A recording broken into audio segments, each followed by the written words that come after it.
Kita hidup di dunia yang tidak sempurna, dikelilingi oleh manusia yang hatinya kadang keruh, kadang bercahaya. Setiap perjumpaan, setiap hubungan membawa pelajaran, bukan tentang mereka saja, tetapi tentang siapa dirimu saat kamu menghadapi sikap mereka. Ada kalanya kamu menemukan ketulusan, ada kalanya kamu dipaksa belajar bertahan dari luka yang mereka goreskan.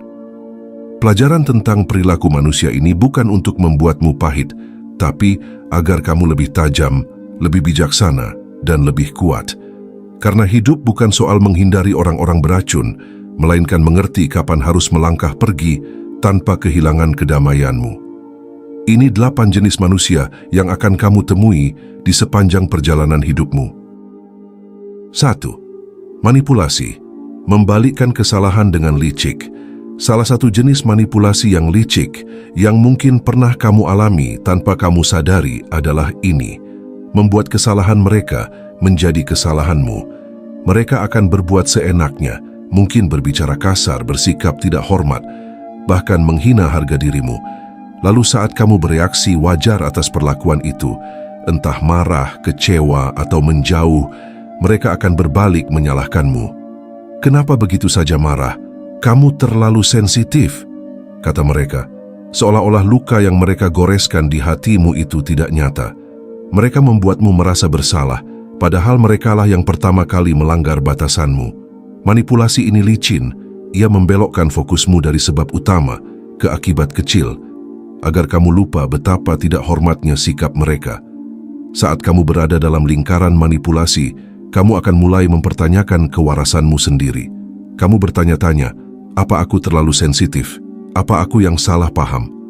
Padahal hatimu sudah memberi sinyal sejak awal. Orang yang tulus tidak akan membuatmu merasa gila karena memperjuangkan harga dirimu. Orang-orang semacam ini tidak pernah mau bertanggung jawab atas racun yang mereka sebarkan. Mereka akan menggeser fokus, membuatmu merasa bersalah hanya karena kamu membela dirimu sendiri. Mereka ingin kamu merasa tidak waras, terlalu sensitif, terlalu emosional. Padahal, justru reaksi marahmu itu adalah tanda bahwa nuranimu masih bekerja. Di dunia ini, tidak semua luka berdarah bisa dilihat. Beberapa luka hanya terasa di dalam dada, dalam bentuk sesak dan kecewa yang tidak bisa kamu jelaskan. Orang-orang manipulatif tahu itu, dan mereka memanfaatkannya. Mereka tahu bahwa selama kamu sibuk mempertanyakan dirimu sendiri, mereka bebas dari tanggung jawab. Pelajaran besarnya, jangan biarkan orang lain mendefinisikan validitas perasaanmu. Jika seseorang membuatmu merasa tidak dihargai, tidak penting siapa yang membenarkan atau mengolok-olok reaksi itu. Yang penting adalah kamu berani mengenali perlakuan tidak adil itu dan membangun batas yang tegas. 2. Orang munafik.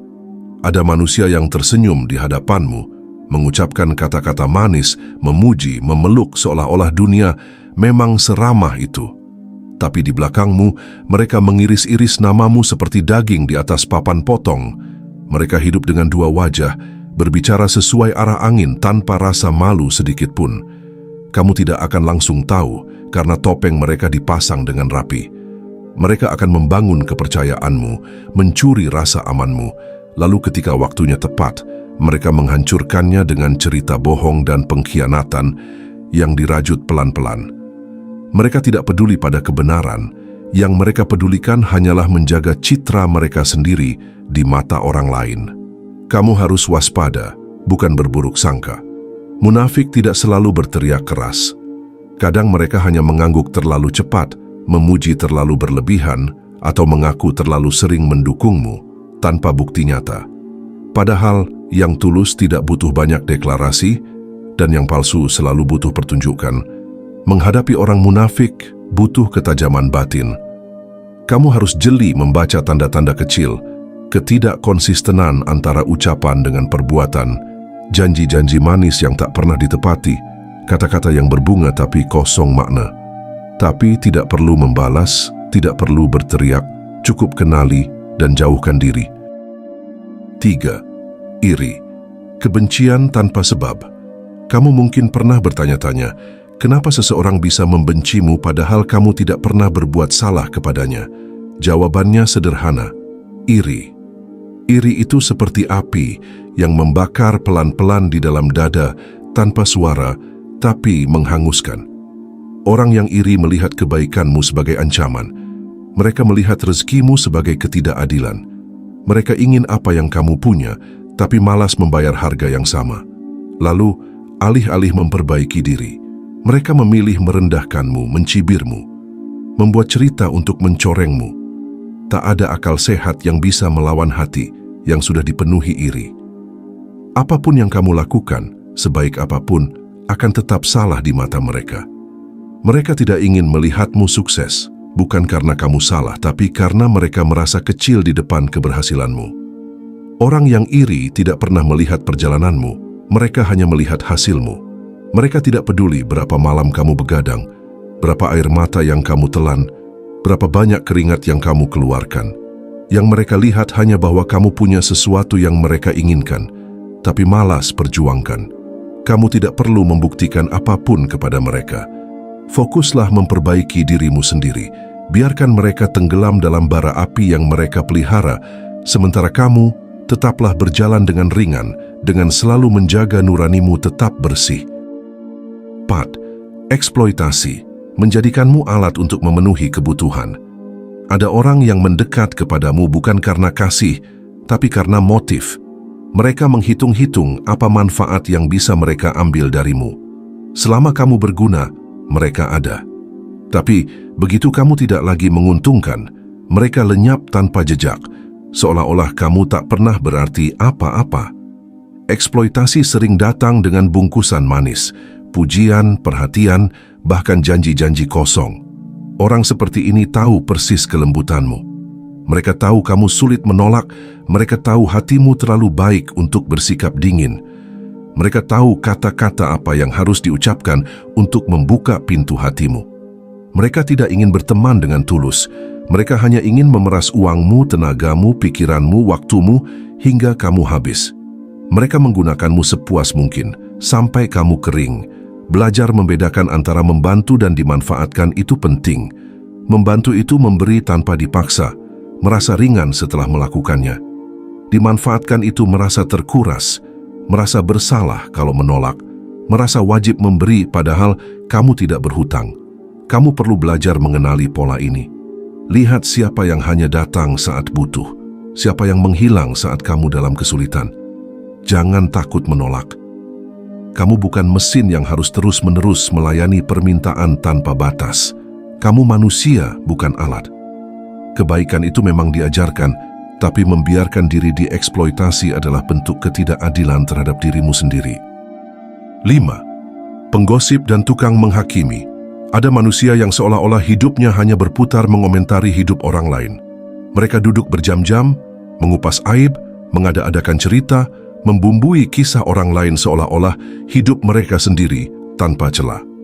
Tukang gosip hidup dari kegagalan dan kesedihan orang lain, karena itu membuat mereka merasa lebih baik tentang hidupnya sendiri. Tukang menghakimi tidak jauh berbeda. Mereka duduk di kursi hakim imajiner, menilai siapa yang lebih saleh, siapa yang lebih buruk, siapa yang pantas dicela. Mereka tidak tahu ceritamu, tidak tahu perjuanganmu, tidak tahu isi hatimu, tapi dengan enteng melempar vonis, seolah-olah mereka memegang buku catatan kehidupanmu. Menghadapi orang-orang seperti ini, kamu harus kuat hati. Jangan biarkan telingamu menjadi jalan masuk bagi racun mereka. Jangan biarkan hatimu ikut terkontaminasi oleh prasangka dan cemoohan. Ingat, mulut yang membicarakan keburukan orang lain padamu hari ini akan membicarakan keburukanmu pula esok hari. Sikap terbaik terhadap para penggosip adalah diam, menjaga jarak, dan tidak pernah membuka rahasia hatimu kepada mereka. Karena bagi mereka, kepercayaanmu hanya bahan bakar untuk hiburan murah di lain waktu. Lidah yang suka mengadu domba lebih berbahaya daripada pedang yang terhunus. 6. Tukang merendahkan. Beberapa orang hanya bisa merasa berharga jika mereka membuatmu merasa rendah. Mereka berbicara dengan nada mengejek, melempar sindiran tajam, memperkecil pencapaianmu, seolah-olah hanya mereka yang layak mendapat tempat di dunia ini. Sikap merendahkan ini sering dibungkus sebagai candaan, kritikan, atau nasihat. Tapi kamu tahu di dalam hatimu, ada niat menjatuhkan di baliknya. Mereka tidak ingin kamu berkembang. Mereka ingin kamu tetap kecil, agar mereka tidak perlu merasa terancam. Menghadapi orang seperti ini, kamu tidak perlu berdebat panjang, tidak perlu membuktikan apapun. Orang yang benar-benar baik tidak perlu merendahkan orang lain untuk merasa tinggi. Cahaya tidak perlu memadamkan cahaya lain untuk tetap bersinar. 7. Kompetisi gengsi. Adu gengsi adalah penyakit halus yang membuat manusia berlomba-lomba tampil lebih, padahal hatinya kosong. Mereka beli barang bukan karena butuh, tapi karena ingin dipandang. Mereka berusaha terlihat berhasil, bahkan kalau harus mengorbankan kedamaian hidupnya sendiri. Kamu akan melihat orang-orang yang hidupnya tampak sempurna di luar, tapi retak di dalam. Semua langkah mereka ditentukan oleh satu hal, bagaimana mata orang lain melihat mereka.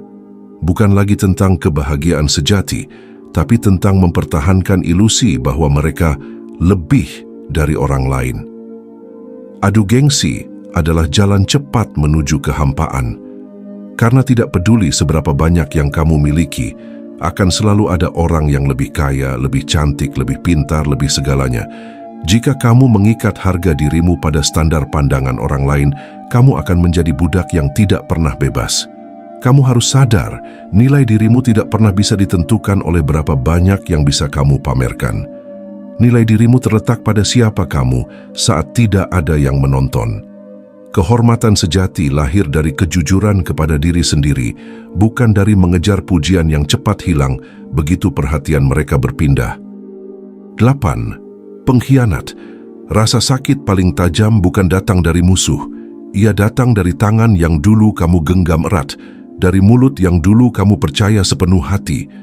Pengkhianatan selalu terasa pahit, karena itu menghancurkan bukan hanya hubungan, tapi juga kepercayaanmu terhadap dunia. Pengkhianat tidak selalu punya wajah jahat. Mereka bisa tampak biasa, bisa penuh kasih, tapi di dalam hatinya, mereka telah memilih kepentingannya sendiri di atas kepercayaan yang kamu titipkan. Dan saat mereka menusukmu, mereka tidak menyesal, mereka hanya menyesal jika ketahuan. Belajarlah menerima bahwa tidak semua ikatan bertahan selamanya. Ada orang yang hanya dikirim untuk mengajarkanmu pelajaran, bukan untuk menemani atau mendukungmu sampai akhir.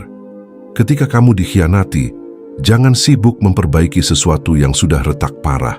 Hargai dirimu, cukup lepaskan. Pengkhianatan bukan akhir dari segalanya. Itu hanya tanda bahwa kamu harus belajar untuk lebih hati-hati, lebih kuat, lebih bijaksana. Jangan membiarkan luka itu membuatmu membenci seluruh dunia. Simpan kepercayaanmu, tapi kali ini berikan hanya kepada yang benar-benar layak.